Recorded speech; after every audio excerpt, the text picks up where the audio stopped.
school military, like Yep. walkie-talkie style. Um, and it is mega damage, but we're going to say it only has like 1 point of mega damage. So Right. it's just Right. strong enough not to get fucked up by regular abuse, right? Yep. Yep. But we're going to need to figure out, do you want to just have that on low volume in your pack at all Yes. times Yeah. so that you could hear? Okay.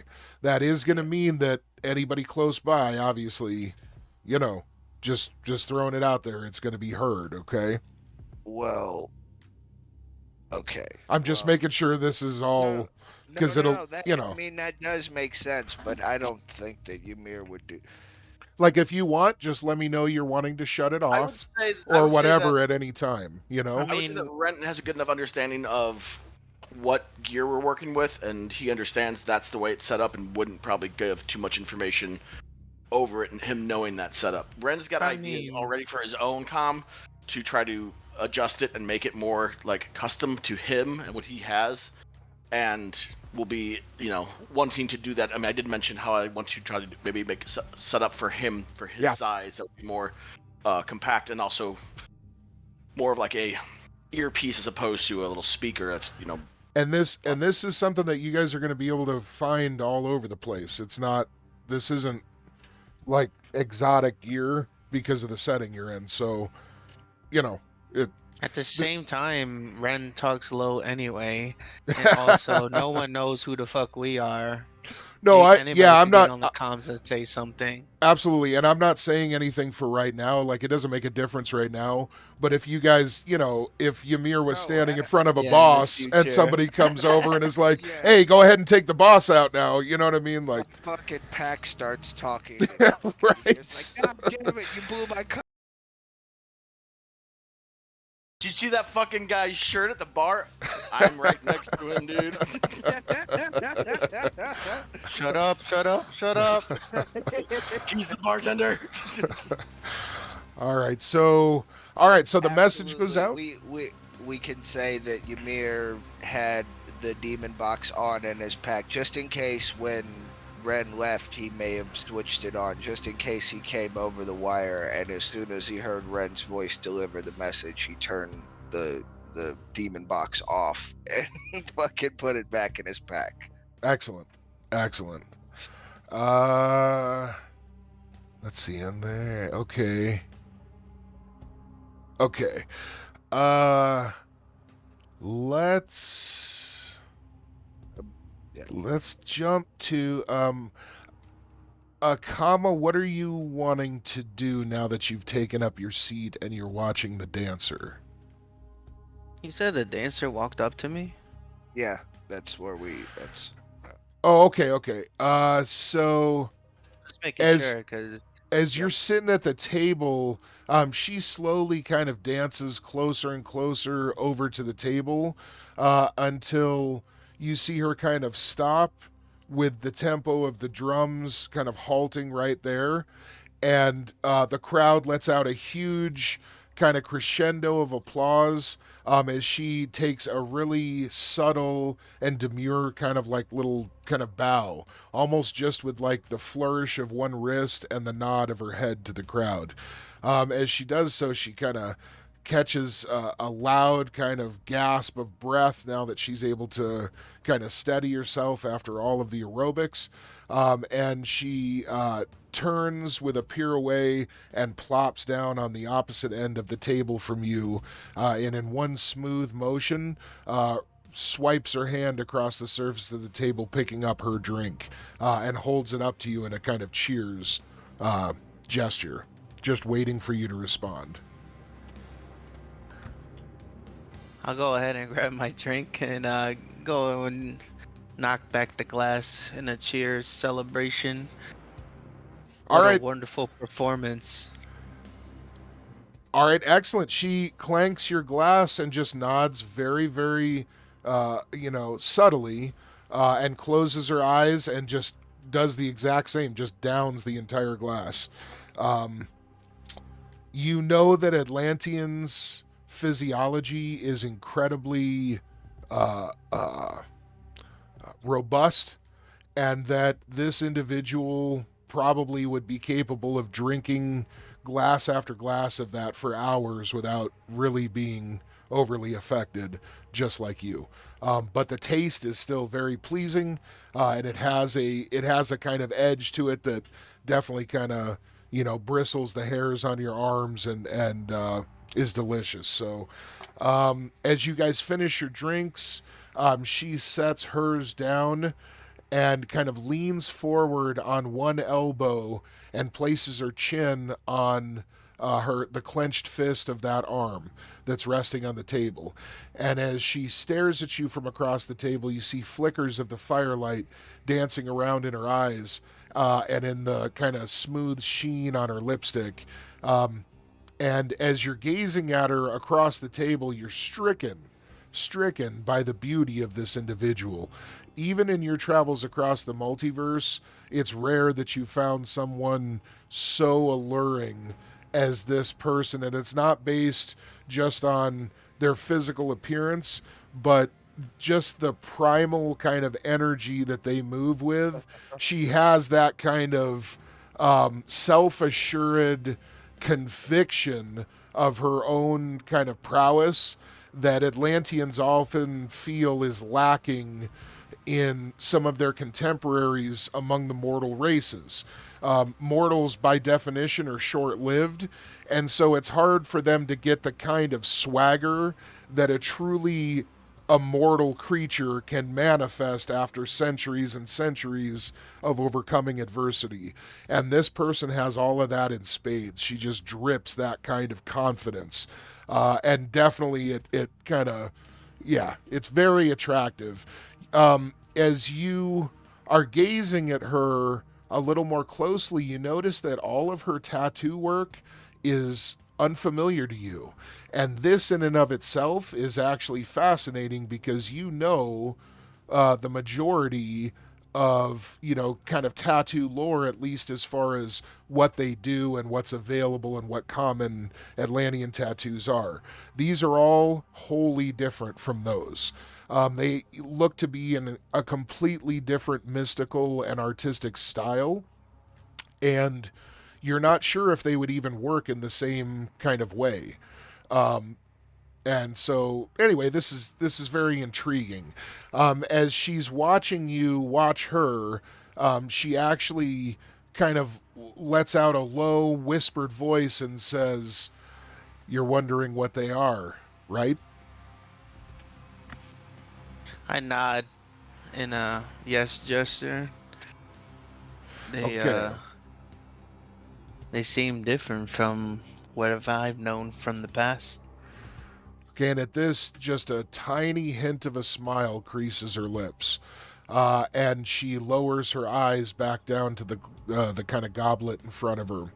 As she picks it up one more time and sees just the smallest little trace of fluid at the bottom, she cocks her head all the way back to the sky and knocks back that last little bit, and then slams the glass down a little harder than is necessary, and just looks you squarely in the eyes with a completely neutral expression. She says, "Well, Atlantean, was there anything you were wanting to discuss, or did you just come to purchase a drink for a thirsty dancer?" Well, we haven't really introduced ourselves.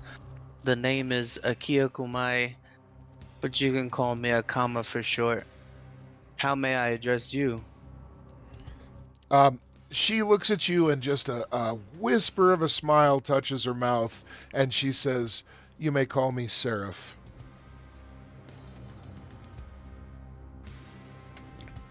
Seraph.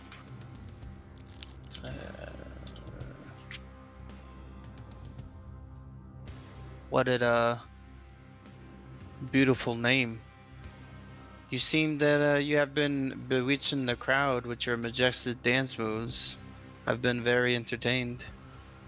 She nods and again just a bit of a smile, kind of just a playful kind of enjoying some banter, maybe with a compatriot or a star-crossed soul, kind of lifting her mood just a bit.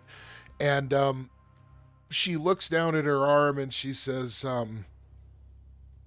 I've had them for centuries now. And she slowly starts tracing her first two fingers on her left hand.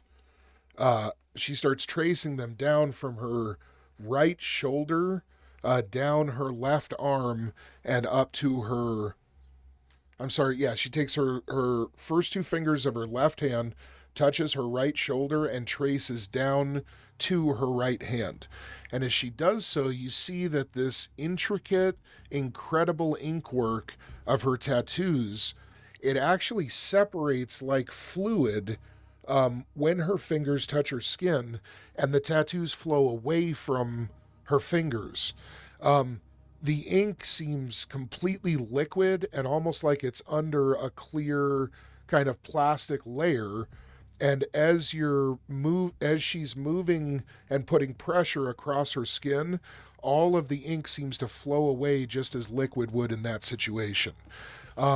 Once the pressure's gone, it all reforms behind it, and the images look unchanged for the most part, but they do look slightly different.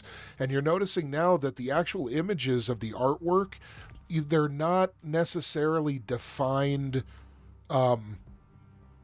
objects. They're more like impressionist representations of different things. Water, motion, fire, stone, all of these different things can be found, although not, drawn in an iconic way. Each time they're touched and moved around, they alter slightly but remain relatively the same. Once she gets to her hand, she actually separates the two fingers and starts tracing down individual fingers on her right hand. And you see that the ink seems to do the exact same thing and be kind of drawn along and moved fluidly around her skin. As she's doing this and watching, she actually draws the fingers back and makes a strange, subtle pattern on her palm. And as she does so, the ink seems to trace that design out and then get much darker and more pronounced and bold after she lifts her fingers. You see that the image now on the back of her right hand is extremely clear and defined, and looks as though it was, tattooed within the last year in absolute blackest of depth. The symbol is something you've never seen before. It's akin to a half circle with a small line through a portion of it, almost a hash mark, but it's not something that you're really familiar with. She places her right elbow down on the table in front of her and actually holds the back of her right hand out to you to see almost at face level with her.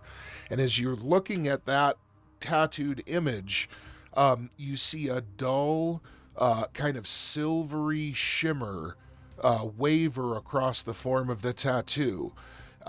And as it does so, you see a ghostly, almost ethereal, kind of flickering witch fire in deepest, darkest purple with highlights of silver running through it, kind of cover her entire hand in a slow, smoldering kind of flame. She opens her hand and kind of rotates it around with her fingers splaying out wide, and you see this strange ghost fire dancing along the length of the hand for several seconds before she closes her hand in a tight grasp and seems to snuff it out by will. After this, she turns her hand back towards you, and you see that the image of the tattoo seems to have kind of broken up and become less pronounced and almost has split back into several different pieces on its own. At this, she just looks at you and smiles and says, she says, "And what of you?" She says, have you never seen a tattoo style like this before?"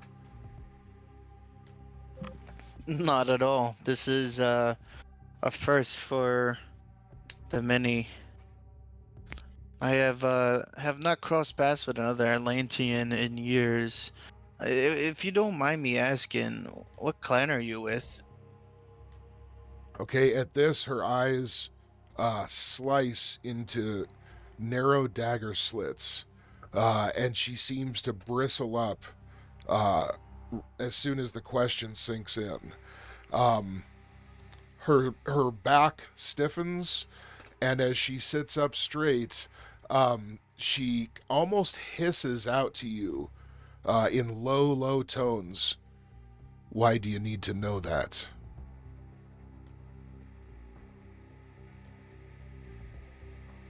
No question at all. Just trying to get a good feel for who I'm talking with. Okay, she leans forward kind of warily and is still looking at you really cautiously. And she says, "No, Atlantean, that I am my own woman. And that is all that I will say. I belong to no group, no clan, no pact. I make my own way in this world and associate with who and what I will." And at this, she raises one eyebrow, almost in a questioning gesture of, "Do you understand?" Without a doubt, I truly understand. Okay, now And you know through your experience with Atlanteans that this is like pretty much unheard of. Like even the nomad Atlanteans are yeah. very, tribal. So, Um, I'm very not necessarily on the edge, but uh, I'm basically keeping myself in a point where I respond in a nice gesture way, but inside I feel like there's something deeper than this. Um, I look to Seraph and I ask, "Would you care for another drink?" at this, she kind of softens a little bit, and you see the first flash of teeth as her smile widens, and she says, uh, she says, "As long as it's whiskey and a double, then I'm game." And with this, she actually stands up from the table and begins doing some kind of stretches and just kind of getting herself loosened back up. You can tell that at some point she's probably planning on dancing again, as her companions are also kind of starting to, finish up their drinks and whatever from the break they were taking.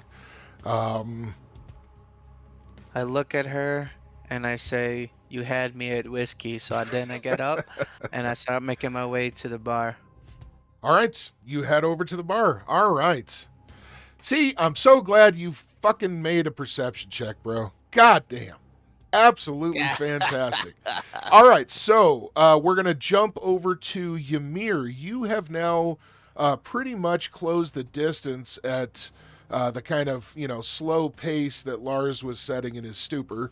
And you and he now are both actually just about up to the table where your companion and his kind of acquaintance are sitting now. And as you see the two of them sitting there, Ymir, you are indeed stunned by just the physical kind of beauty of this creature. For a normal human, she actually looks physically like what your people consider to be attractive, which is like you could rip someone's head off. Like it's this isn't some dainty like fucking flower of an individual. You can tell that a lot of people are also responding to just the attraction of a very imposing physical, figure. That primal instinct. Yes. That So, now as you approach, you're also noticing that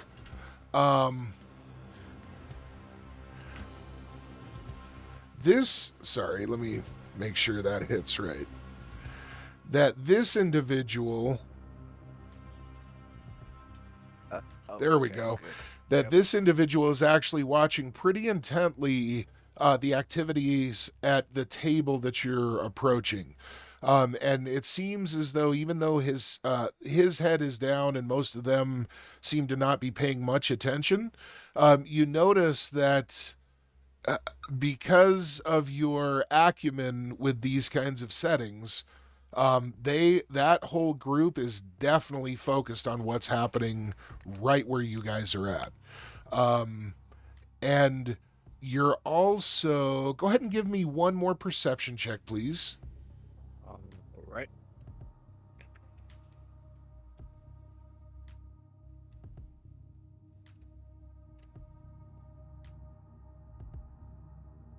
Fuck myself up because I was looking for a specific NPC name while you were telling the story. So Oh, no worries. profiles, active. Here we go. Okay. Seems about right. You do notice that the whole group seems incredibly comfortable, and that leads you to believe that they're probably, if not locals, the next best thing.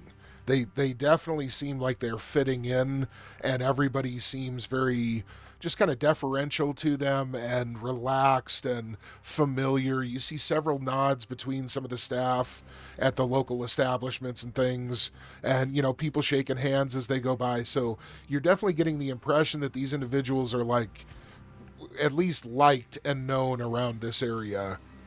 Okay. All right. You approach the table, and as you do so, Seraph actually stands up and begins stretching, and then looks over to her left at you as you approach, and just kind of gives a very simple but powerful kind of nod towards you, and she just kind of effortlessly kind of breathes, "Warrior." Then she looks over at Lars, and you actually see a bit of a smile creep across her face. And she kind of leans down. You're noticing now that this individual, she's at least 6.5 feet tall. She's very, very built for a humanoid. And as she sees Lars, she gets a smile across her face, and she actually leans down and puts her hands on her knees.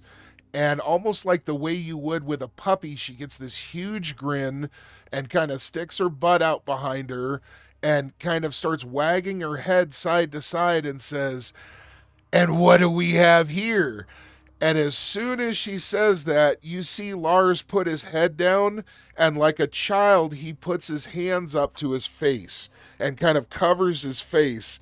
And he goes, "I just wanted to see it one more time," and starts kind of giggling in a very youthful, carefree kind of manner.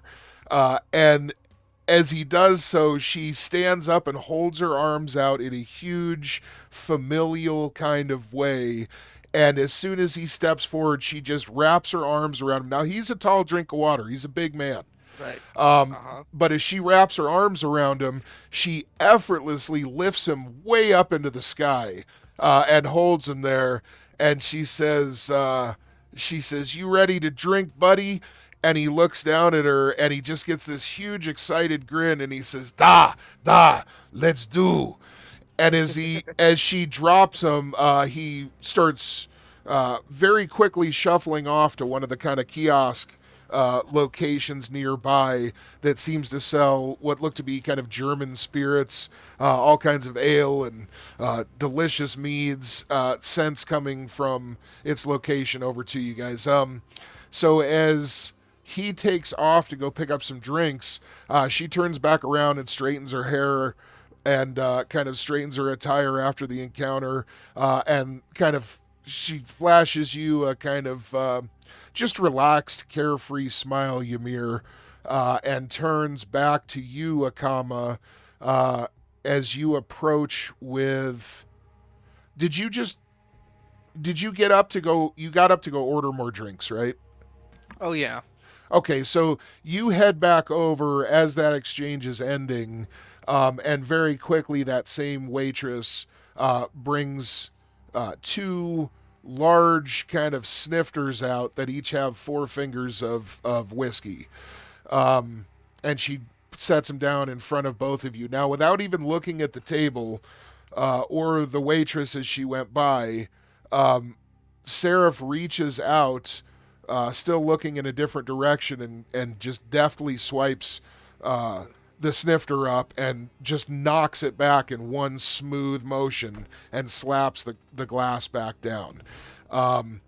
And all of you are getting the sense that she definitely is kind of like, maybe not known as the life of the party, but definitely the overnight log that keeps it stoked through the darkest hours. So, all right, you guys. He's the flame in the bonfire. I got you. Exactly.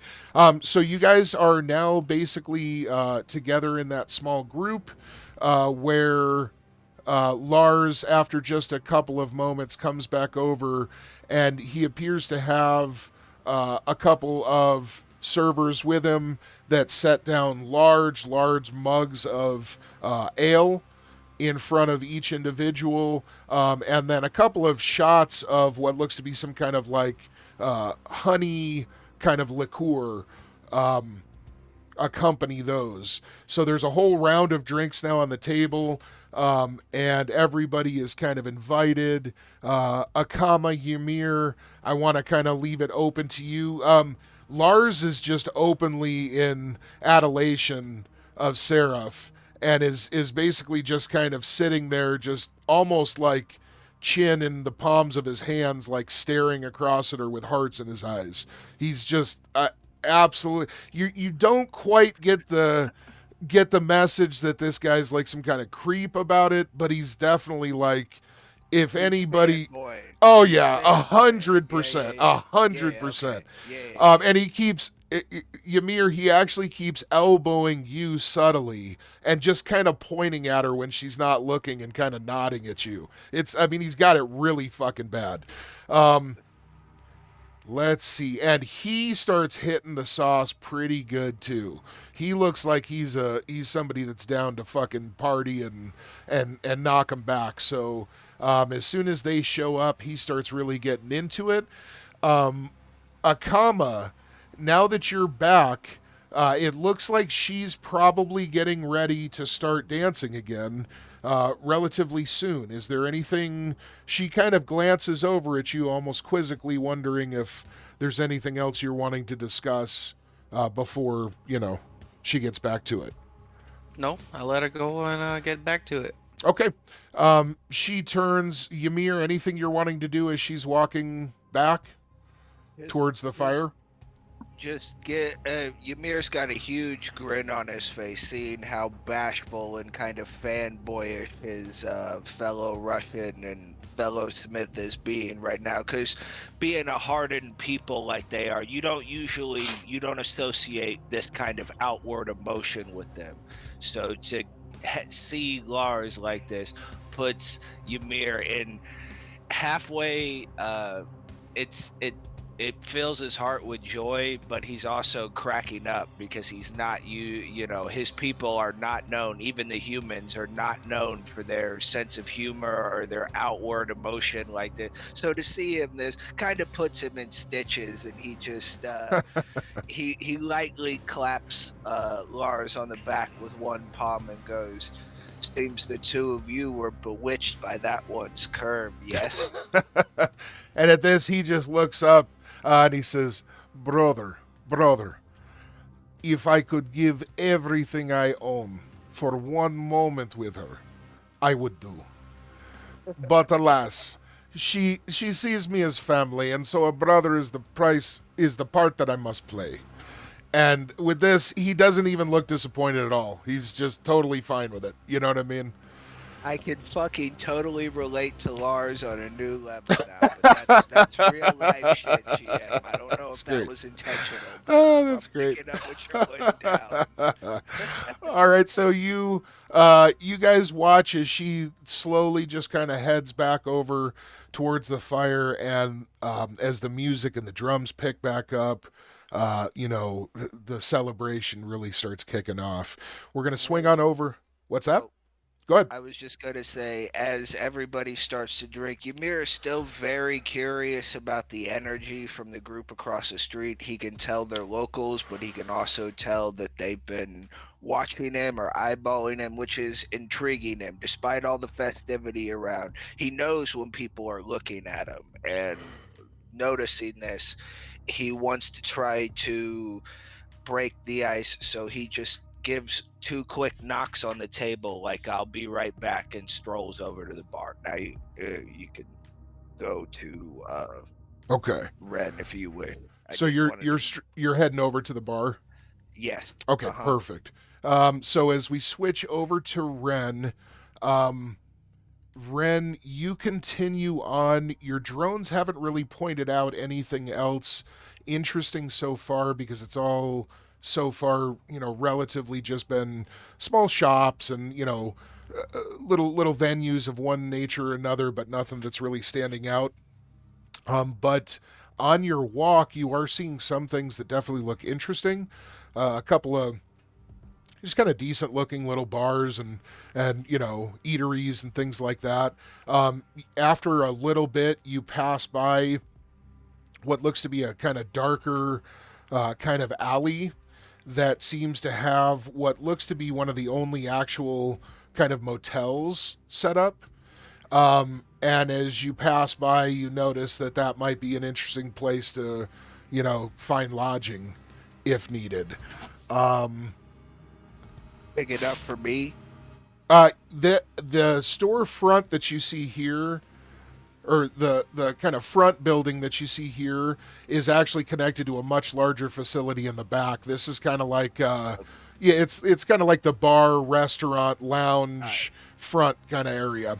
But it is indeed a really large building, so you would guess they could accommodate whoever. Well, you would, Ren.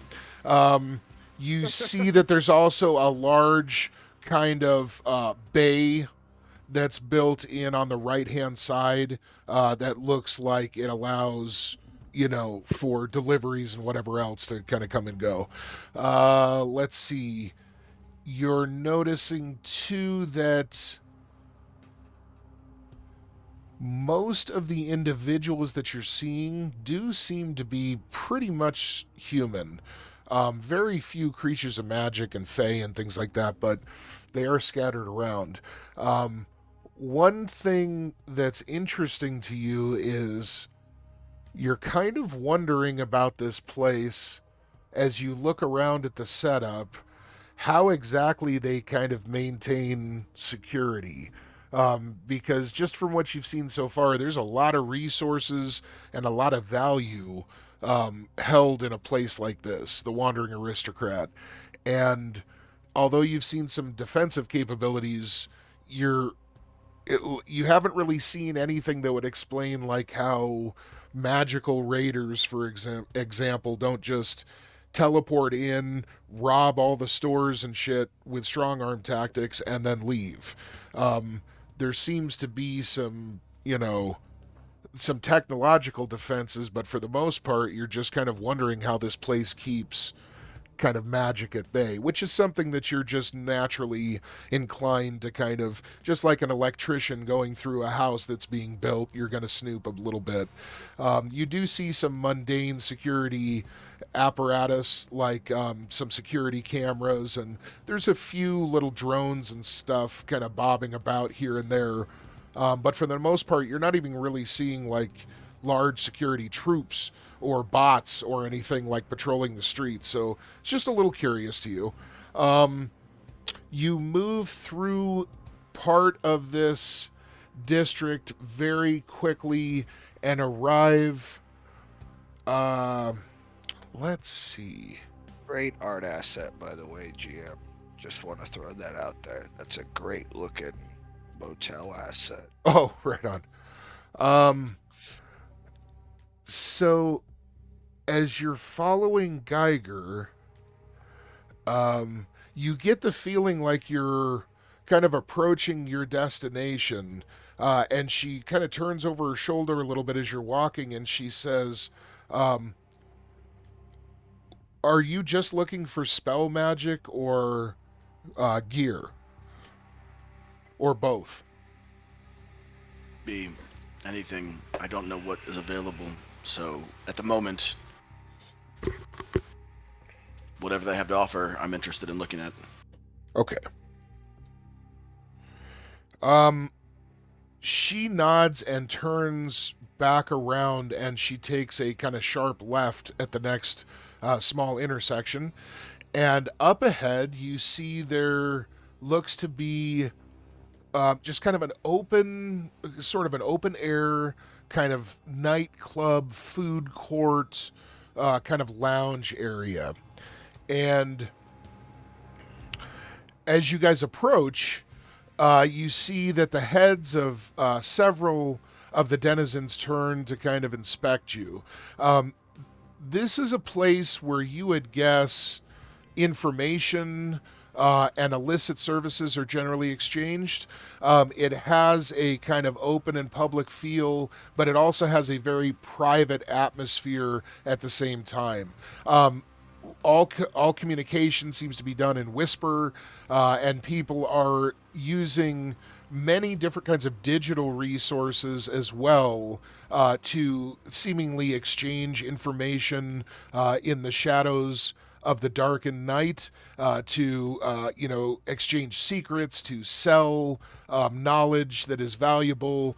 And through all of this, as the room kind of gives you the once over to kind of assess you, people very quickly go back to their intended purposes. Now, there's dozens of individuals that also seem to be just relaxing in different booths and a few different small kiosks, and they seem to almost to be just waiting to be approached. And from your background, you instantly identify this as an intelligence den. This is the kind of area that you would be familiar with to broker salvage and to find out, locations for different digs that can be profitable and leads. So in that sense, you actually feel relatively comfortable in this setting. And because you are a fairly, verbal and rational and logical thinker, the art of intelligence gathering has always been relatively pedestrian to you. When compared to something complicated like, cybernetics and techno wizardry, getting information is simply a matter of credits away, has been your experience. So as you both walk forward, she points you over to a booth far off on the right, in the far corner of this kind of market space. And you see that there are several individuals sitting around a more brightly lit and kind of hospitable area in the back. Now, as you're moving forward towards this area with Geiger, you see that the clientele slowly becomes more and more impressive to this rear area. And as you leave a little bit of the dinge and grime behind, you see that up ahead, there is the intended destination, according to Geiger's body language. Now, she holds up a hand and kind of holds you back just a bit as you guys are approaching this rear section. And she says, all right, so this is where things get a little sensitive, she says. She says, I'll let you negotiate prices and whatnot, None of this really concerns me. She says, in fact, I really don't have a head for magic at all, truth be told. She says, but if I reach out and grab your wrist, just know that someone is trying to get over on you and you can get a better deal. She says that's about as helpful as I think I'll be able to be. And she kind of raises an eyebrow and says, fair enough. I'll nod. Okay. She nods back and she says, the one we're going to want to talk to is in the local Mages Guild. She says her name is Bobble. Bobble? And as she points forward, she identifies the individual she's talking about. And you see...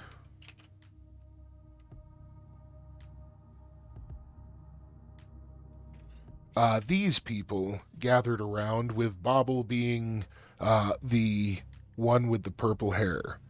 Magenta, whatever that is. As soon as Geiger points over, Bobble actually turns her head back and looks directly over at you and Geiger. And as she does so, you see several of the individuals that seem to surround her stop their conversations and instantly track up to what she's focused her attention on, and in silence they all simply stare at you, just as the image portrays. As they do so, she looks at Geiger and gives just the slightest of nods, and Geiger kind of reaches out and grabs your wrist and starts pulling you forward and says, let's go. And starts walking towards them. I will follow. Okay, as you guys approach, very quickly, you reach the table where these individuals are sitting.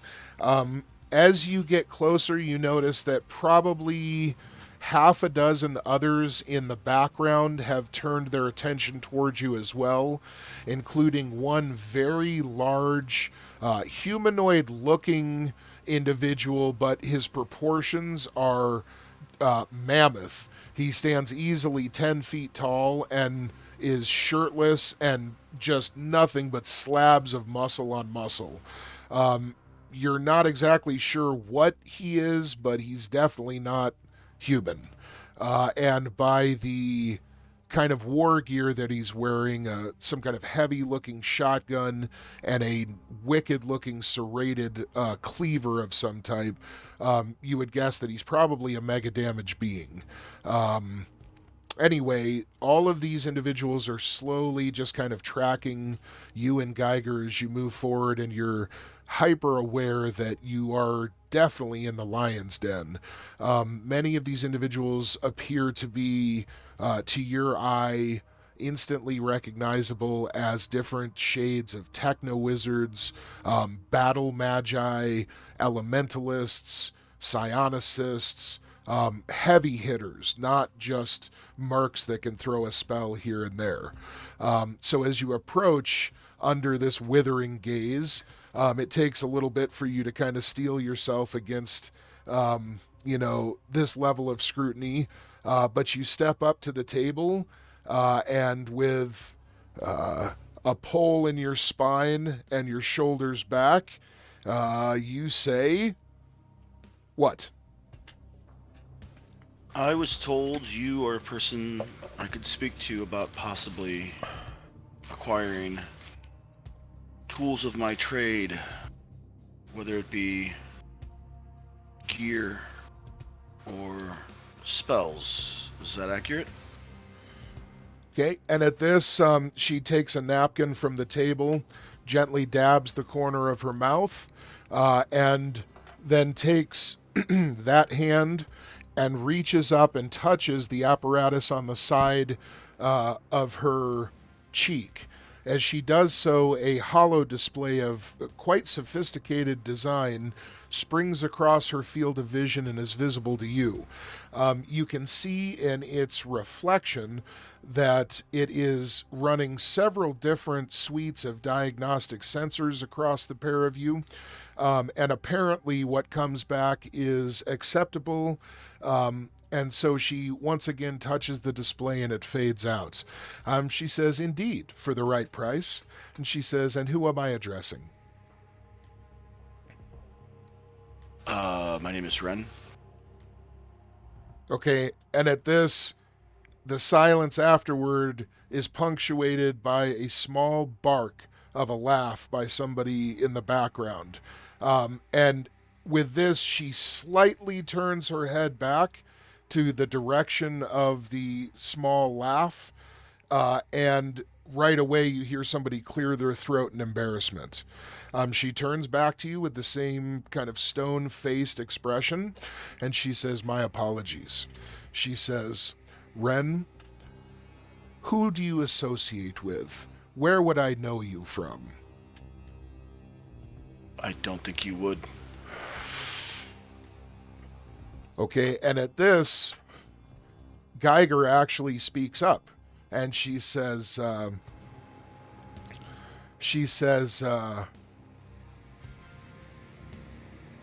"Mistress," she says, I would direct you to the recent events in the small port town on the mainland." She says, "I believe these individuals have been referenced in the recent good fortune that community has experienced." Okay, and as soon as she says this, there is a slow, small, low murmur that begins building throughout the recesses of the crowd until, after just a few seconds, it's actually low kind of chatter and people turning to face each other in an exchange of small bits of information, definitely denoting a bit of excitement at this information. I'll kind of shrink it down a little bit due to just being uncomfortable due to the attention that I'm getting. Okay, so as you do, you see her take notice of this and her eyes narrow just the slightest bit. With this, she says, "I see." She says, "That will be all." And Geiger very respectfully just kind of nods her head and steps back behind you once again. She looks, Bobble looks back at you and she says, "There's something about you that's familiar. I could swear I've seen you somewhere before." I haven't really gotten around too much, so I find that not likely. Okay, at this, she just very casually kind of shrugs her eyebrows and her shoulders once, in a almost kind of, just kind of disavowing kind of nature, almost like, well, it's maybe a thought for another day. And once again grabs her kind of monogrammed, beautifully adorned napkin, and she kind of wipes her hands one more time and just tidies herself up. And with this, she takes one last sip of what appears to be a glass of champagne, and slowly starts to rise. As she does, all of the companions around her stand as well.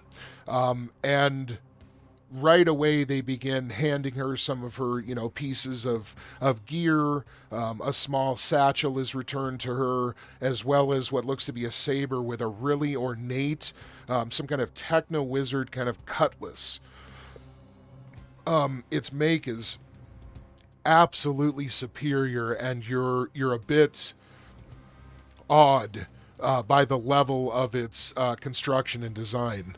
I won't go on too much about it, but just her side weapon, her blade that she carries, her almost badge of office is something that you're sure would take any even, gifted techno wizard an extremely long time to fully develop and construct, and literally a small fortune in materials to craft. So that one piece alone really kind of denotes her as somebody of great importance. As she turns to face you, she holds a hand up about chest level and gives a couple of just simple hand gesture directions. And quickly, about a dozen different individuals all fold in kind of around her and you in a kind of semicircle kind of pattern. She's standing opposite from you guys. But all of the individuals that are kind of, standing at her guard look extremely capable in various different disciplines. And a few of them are quite clearly non-human. So as she stands there and faces you once again, she says, "Let us get down to business, shall we? What is it specifically that I can interest you in today?"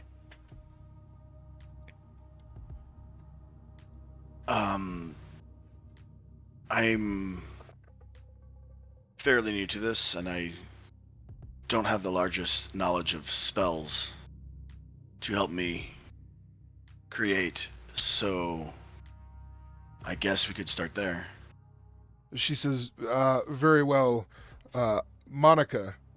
And as she says this, you actually see,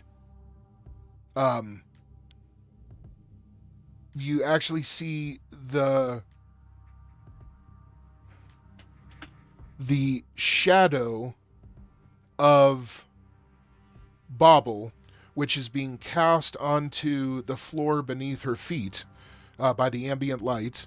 You see the shadow of Bauble actually kind of waver and become fluid. And as it does so, it seems to disattach from the floor and flow like ink into a small puddle standing just behind and to the side of Bauble.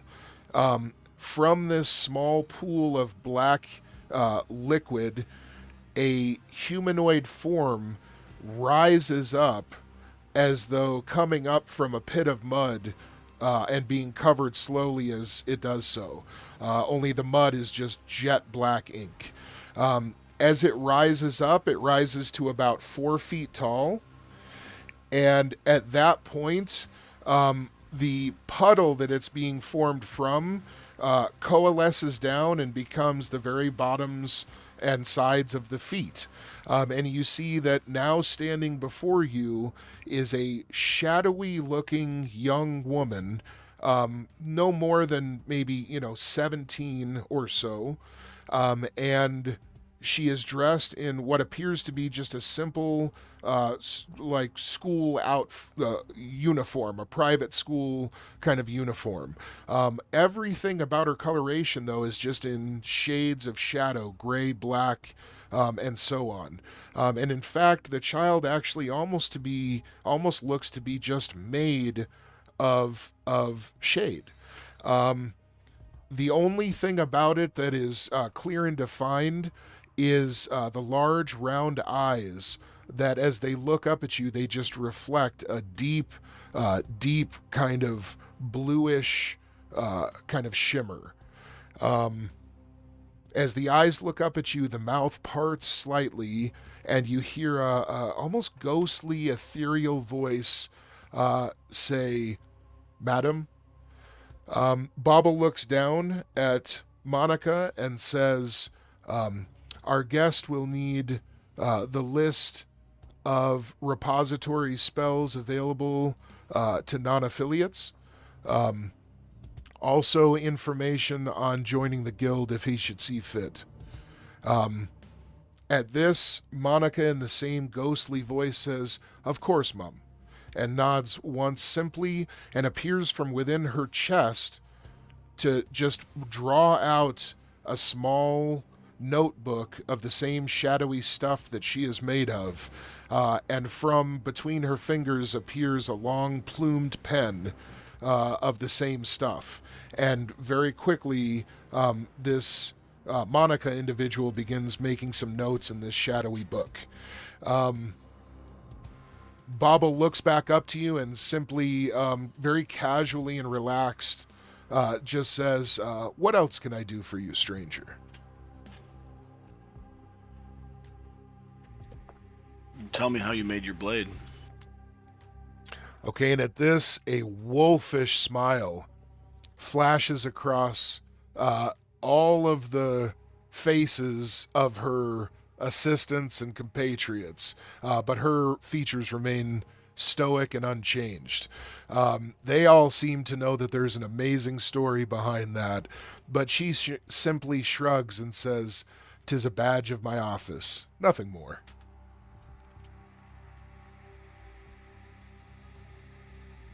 I'd say it's probably a bit more than that, but okay.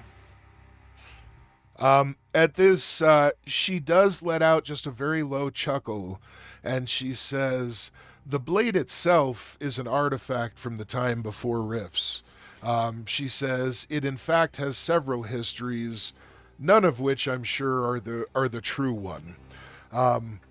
She says, "But as I said, it is a badge of the office that I hold." She says, "Tell me, young wizard, do you belong to a guild?" As I said before, I'm fairly new to this and have not been to many places. Okay, and at this, she takes a moment and just kind of stands in silence looking at you. She takes a couple of slow, tentative steps forward, and as her men start kind of moving in, instinctively in a protective fashion, she just holds a hand up and kind of flutters them away with a simple and casual command. She takes several more steps forward and begins kind of looking you carefully up and down, really taking in the measure of what she's seeing. As she does so, she says, "You are quite an interesting specimen." She says, "From where do you hail, if I may inquire?"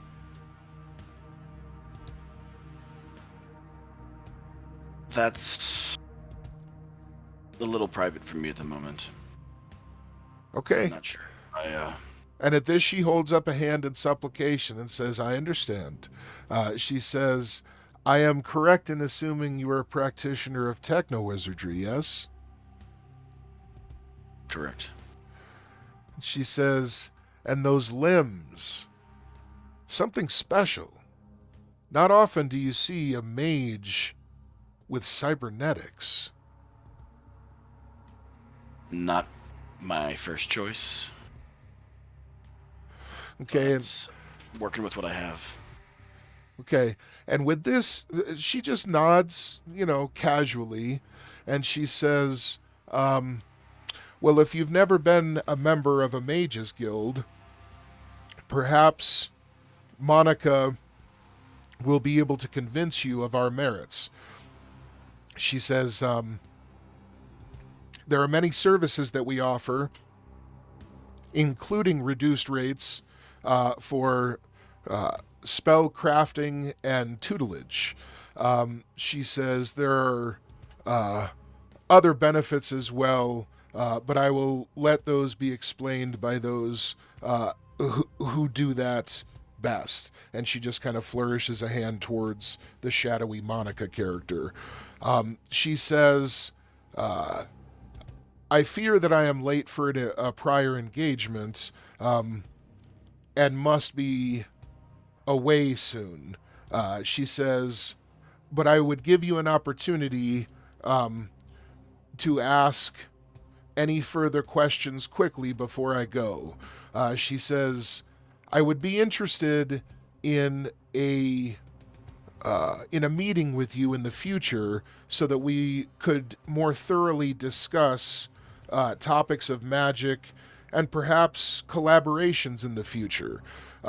She looks at you very seriously and she says, "I always have my eye out for new talent, especially those that are gifted." Now, she leaves this statement with just a small, pregnant kind of pause before kind of opening the floor for you to continue, that you can't quite tell if maybe she's trying to imply that she's sensing there's much more about you than meets the eye, or if it's just the kind of Baroque way in which she speaks. But you definitely get the feeling that this individual is, at least on some level, she's picking up that you feel like she probably thinks there's something interesting about you. You're getting that vibe. So with that, is there anything further you'd like to ask her about or say? Your invitations have been most welcome.